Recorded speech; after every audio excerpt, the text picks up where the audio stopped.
کبھی غار ہرا میں چھپا رہا ہوں برسوں، بیٹھ کسی غار میں اللہ کو کر یاد۔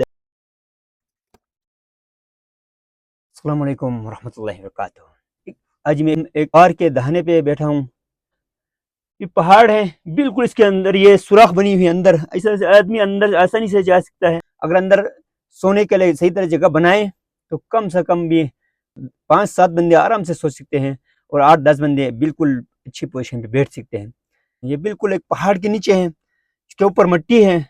ایسی غاریں گلگت بلتستان میں جا بجا ہیں، اور ان کی ایک خاصیت یہ ہوتی ہے کہ یہ گرمیوں میں ٹھنڈ ہوتی ہے اندر، اور سردیوں میں یہ جگہ جو ہے یہ گرم ہوتی ہے۔ اللہ تعالیٰ کے یہ مظاہر قدرت میں سے ہیں کہ انسان کا بنایا ہوا نہیں، قدرتی طور پر بنی ہوئی ہے۔ نیچے کی طرف سے بھی پہاڑ ہیں، یہ بالکل ادھر سے پہاڑ ہے، یہاں نیچے بھی پہاڑ ہے، اس کے اوپر تھوڑا مٹی آئی ہوئی ہے، سوراخ بنی ہوئی ہے، پیچھے اندر جو ہے غار ہے۔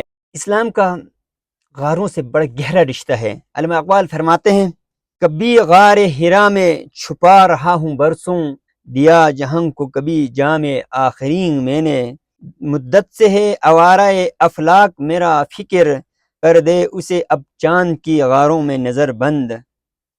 اے مرد خدا تجھ کو وہ قوت نہیں حاصل، جا بیٹھ کسی غار میں اللہ کو کر یاد۔ ویڈیو دیکھنے کے لیے بہت بہت شکریہ۔